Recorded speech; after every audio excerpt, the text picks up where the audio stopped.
Good morning. Oh, good morning, everybody. Rosie and Rusty. Oh, Rusty's bothering these poor girls, something rotten. Don't worry, the girls can hold their own. Oh, get comfy, Vivi. So, how are you all today? Are you well? Oh, cats. Go on, skedaddle, the lot of you. Are you well? I hope so. God, it's so muggy and close still. Another neighbour. I am carrying on from the other day when I harvested my spuds. I haven't been home yet. Obviously, I'm still here. But, sorry, I'm keeping half an eye out because I think it's one of those days where folk are going to be coming and saying hello. I was going to try and say hello to you in Norwegian because Mark just popped over to tell me the fantastic news that I say local, a couple of miles away, swimming lake has reopened. It's where I went for a swim last summer with my sister. It's just it's a really lovely, massive park.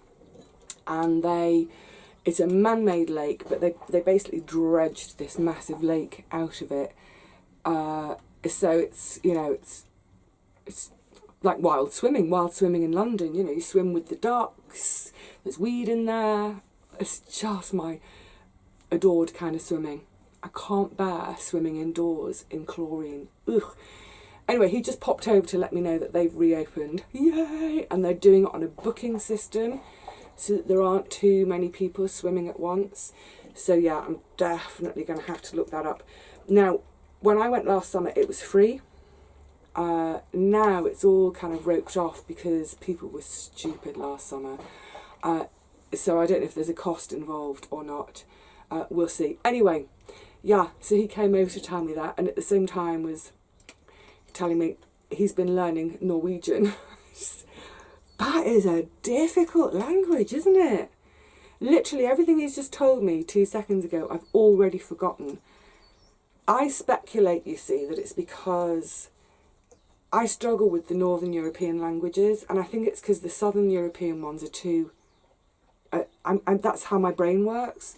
You know, I'm obviously a French speaker, and I have minuscule amounts of Italian and Spanish too, because there are some roots that cross over.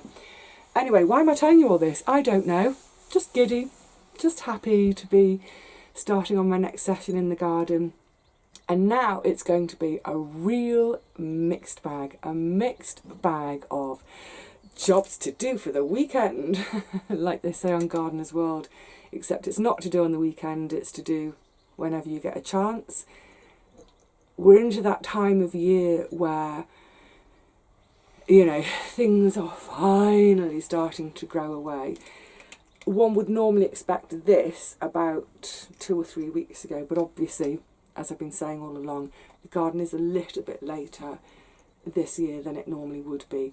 But yeah, it's that time of, how do we put it, apart, it's tinker time obviously, but it's more about, how to describe it, maintenance, I suppose. Yes, maintenance. So, this is the other thing I want to do today. It's all my dried, sorry Rosie Posy, my dried broad beans for seed saving. They were, I left them out a bit long, they were going a bit soggy again, so I grabbed them the other day. Oh, yay! Next year's seeds. Well, I say next year. I am going to try an autumn planting again.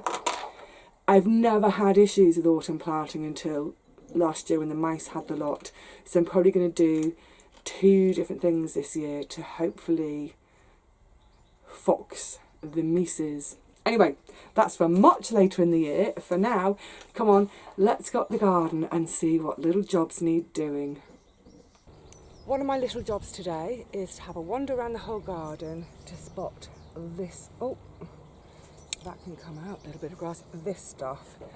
You're not going to be able to make it out, but it's the beginnings of a shoot of bindweed.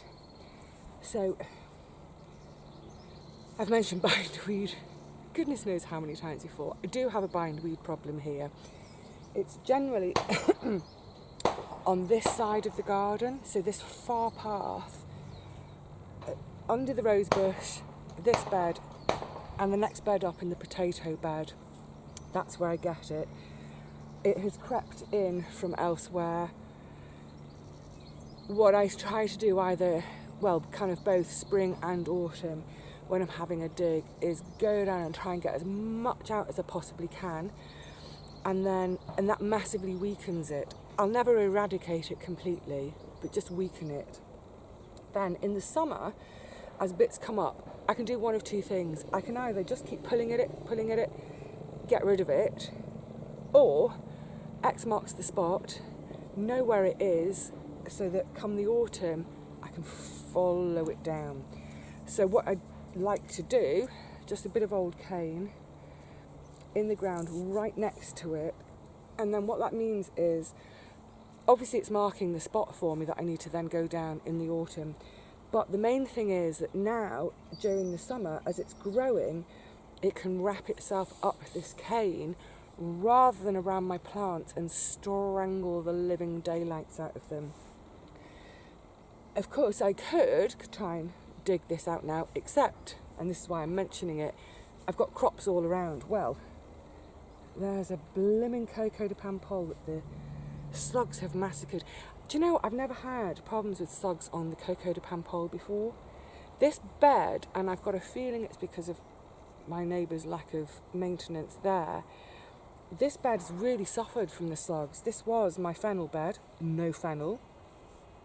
News on that later in the week. And now the cocos. Anyway, sorry, I digress. So yeah, cane in, it marks where it is. The bindweed can train up the cane instead of, hurting my plants. Then come the autumn, as this bed gets emptied, as you know, in the last couple of years, I've tried to not dig the beds quite so much, but just tickle a bit of compost in. But here, I can have a jolly good dig down and try and get as much of this out as possible. I do have it in the potato bed, as I was just mentioning. I'm not going to worry about that, because obviously over the coming weeks I'll be digging the potatoes out anyway, and as I dig them out I can follow any bits of bindweed and get them dug out too. Yay, good. So like I said, I'll just have a quick look around the rest of the garden, and any more that I see, they can get a quick bit of a stick, and that's the problem sort of dealt with, at least for now. And then in the autumn, massacre them. You're getting massacred in the autumn. Okay, next job.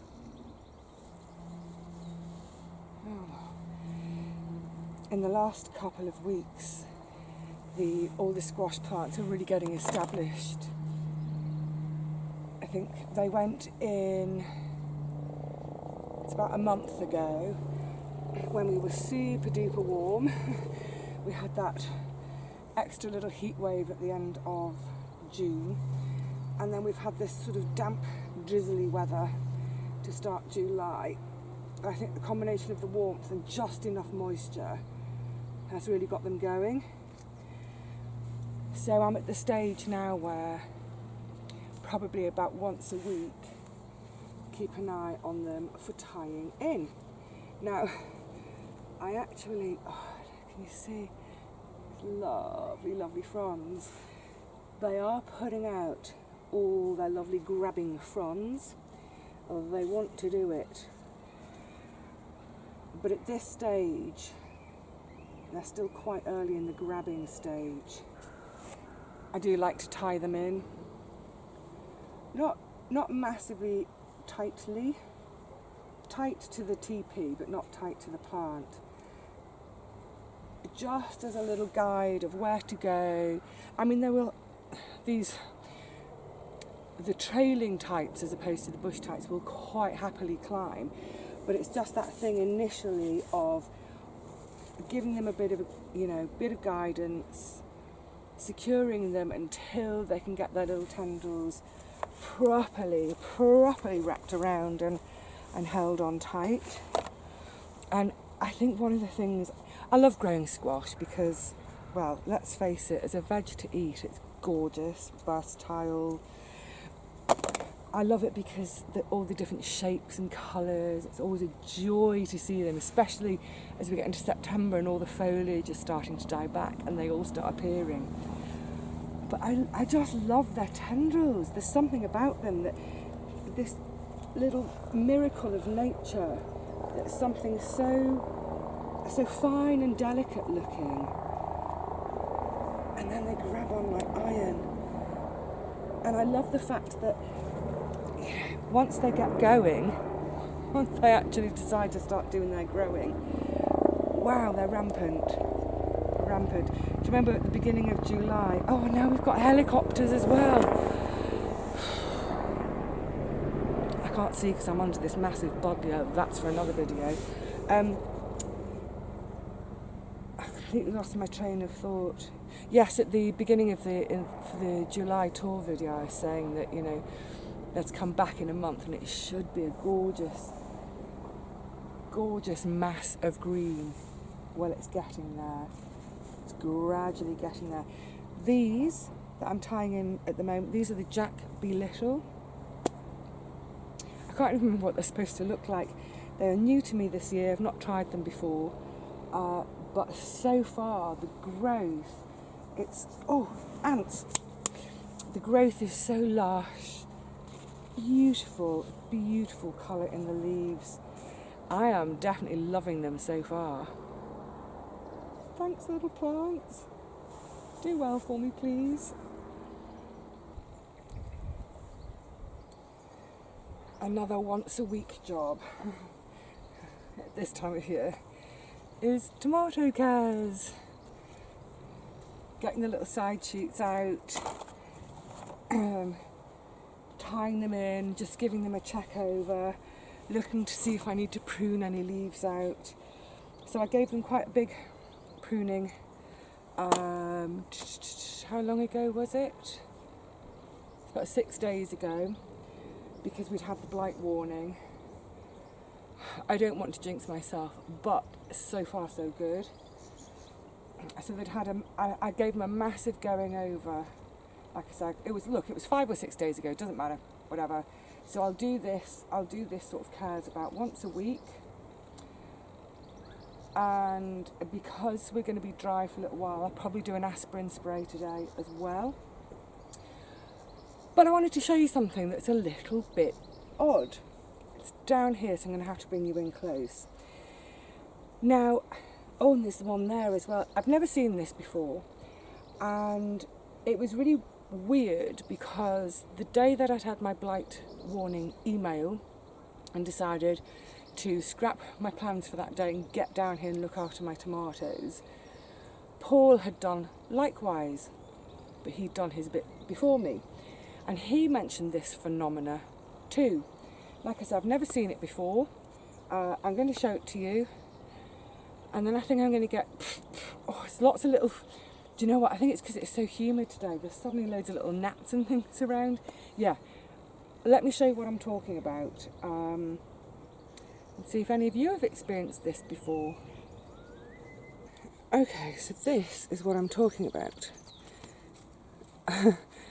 Can you see? This is the beginnings of a flower truss, and obviously the fruit is forming, but then out of the end of it, it's producing a leaf. I've never seen anything like it before. Now, I was thinking about leaving them on just to see what happens, but actually I'm thinking now, well, surely all this massive leaf is going to be robbing any kind of energy that I want to go into the fruit formation, so I'm going to snip it out. But yeah, that's most peculiar. I've never seen that happen before. There we go. So it's just 3 little fruits, but yeah, let's give them a chance. And like I said, I can see it on one other of my plants on the end of this. Oh no, I can see it on... This is bizarre. Let me show you on another one where you can see how it's forming. Oh, it's a little bit of a tight squeeze in here, but yes, here's another one where you can see, like this far end, this is where my flower truss had formed. Fruits developing, coming along, some more flowers developing, and then right in the end, a blimmin' leaf forming. Goodness knows what that's about. But like I said, I think what I'm going to do is go through the lot and have these out, because I can't see that that's going to be any good for the fruit trusses if they're having to put energy into growing these big old leaves on the end. So yeah, out they will all jolly well come. Ah, good stuff. So that's all the tomatoes taken care of for another few days, and oopla, the cutes have had the same treatment. Any that need a bit of help with tying in, brilliant. Loads of little babies arriving. Now, I'm going to move into the herb bed, because you see my path here. Well, actually, let me give you a better view that I'm trying to explain. Yes, this path, I pretty much lose it each year. That's absolutely fine. This is for the bees. This patch of grass actually has clover in it. That will come in about another few weeks, and the bees will go mad for it. So actually, in many ways, it's my attitude at this point in the year is, this path is now closed. Because firstly, I don't want to disturb the bees. To be honest though, I don't think anything is going to distract them, because they are so nuts for all this lavender. Oh, beautiful. Beautiful. Yeah, I don't want to disturb the bees by keeping on brushing past this lavender. But also, if I shut the path off now, all of this clover can come, and they can all be down there in the clover without risk of me and my great size 8s clomping on them. However, my stepping stone into the herb bed is there to step onto my path. The path isn't too big a stretch. Well, it didn't used to be, where it's positioned there, but I used to be able to hop quite happily. But yeah, not with the knees these days. So I just found another chunk of, just a chunk of paving slab. So I'm going to get my trowel out and sink that. Oh, and this behind it. This is the pretty Verbena bonariensis that was a clump out of Gary's plot that I thought I'd killed by... He dug them up and divided them, and then I didn't get down here for a week in order to pick it up and plant it, but it's happy. And I was just showing it to him today to say, look, it survived. He's disappeared for a minute, but he's coming back later, and he said he's got loads more. So I'm going to try and get another couple of clumps from him to put all the way up there, sort of just near my tree lily. Right, I need to get this slab sunk so I can step into there, come along here and harvest the last of my chamomile.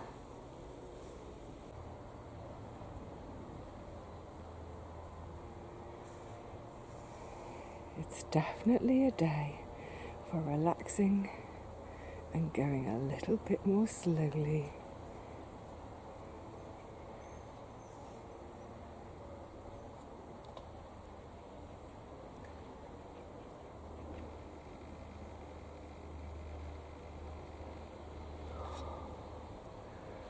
Sweet dreams, little boy.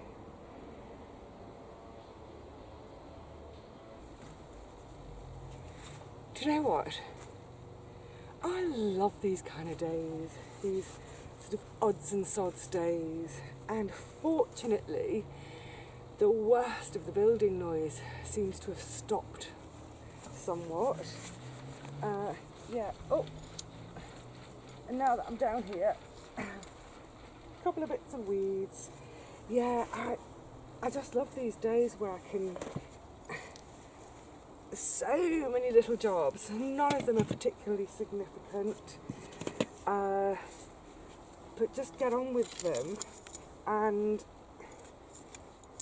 it's not that, by the way, what I'm doing at the moment, I'm just tracing around this slab just sort of tracing around it so I know where to dig the soil out, because I want to sink it on level with the soil so that it's not, have I just sat on an ant again? The ants is here. Yeah, I want to sink it on level with the soil so there's no danger of me catching my toe and tripping on it. Yeah, none of these jobs are particularly sort of like, oh, I'm desperate to do it, it desperately needs doing. It's all kind of just, oh, crikey Moses, these ants. Am I sitting on a nest? Yeah, they're just lovely. They're excuses for being in the garden, aren't they? Not that we need excuses, but yeah, just lovely.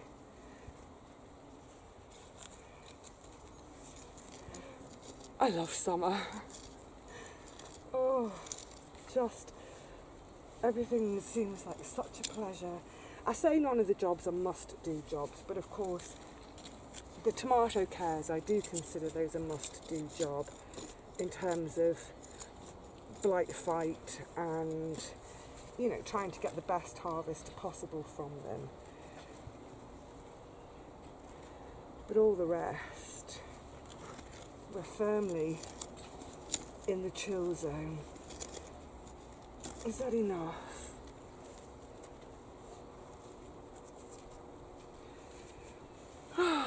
Bliss, bliss, bliss. I really want to scratch my bum. Oh my goodness. Maybe just a little bit more out this end.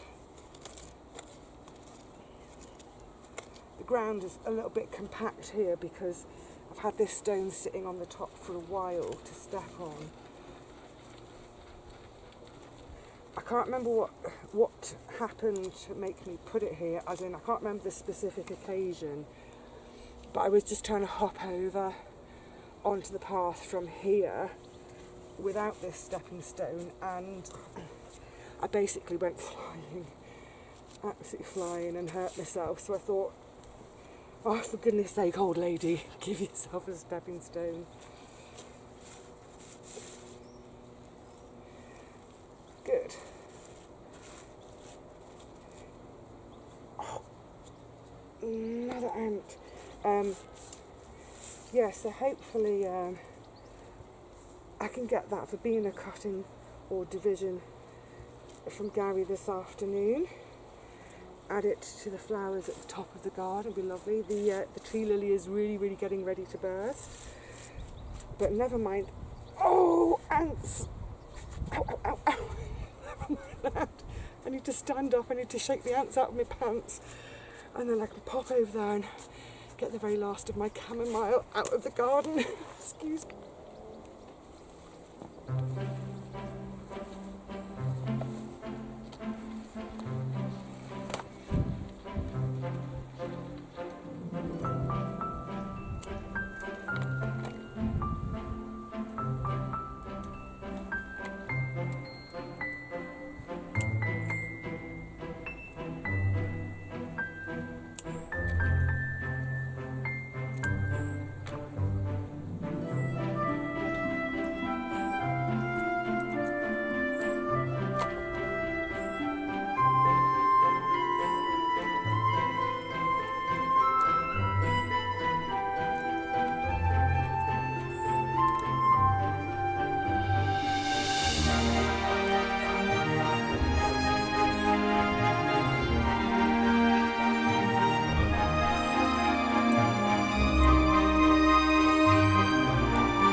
Oh, those pesky ants have done a proper job on me.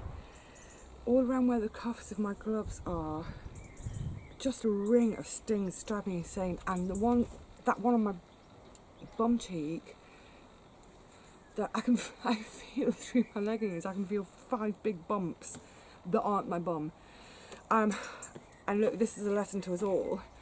I've just gone in the fridge. I've just gone in the shed to get my antihistamine cream. It expired in October last year. So annoying. That's quite remiss of me, because I'm normally quite good at keeping on top of things like that when it comes to my little first aid kit in the shed. I've got a small first aid kit in the shed that's mainly for just dealing with minor to bad-ish cuts, and also antihistamine. Oh, never mind. I've checked, now that I've seen that, I've checked everything else that's in there, all my little bandage packs and antiseptic spray and all that, and that's all in date, so that's good. But yeah, there we go, there's a reminder. Check your first aid kit in your shed and your first aid kit at home, and check that things are still in date. The thing is, if you've got things like sterile dressings, bandages and that sort of thing that have gone out of date, think about offering them to your local Girl Guide or Boy Scout groups or whatever. It just feels so itchy. Whatever that sort of thing you have in your area, because it's really useful to be able to pass those on so they can practice with them. Much better than putting them straight in the bin, isn't it? So yeah, check your cupboards. Well,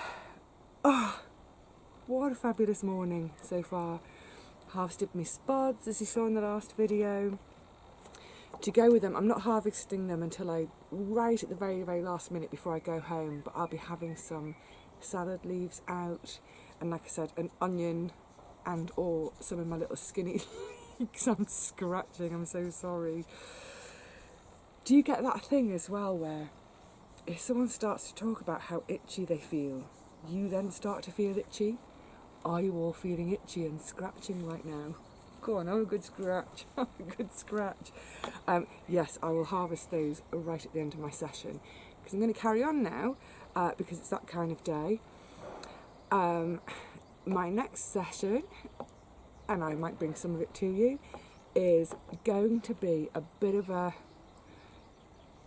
get this mess sorted kind of session.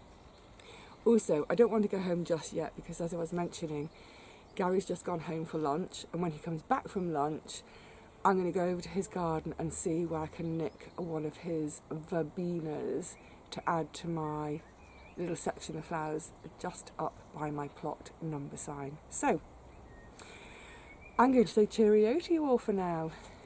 Go on, have a scratch. I'll see you again really soon, I hope.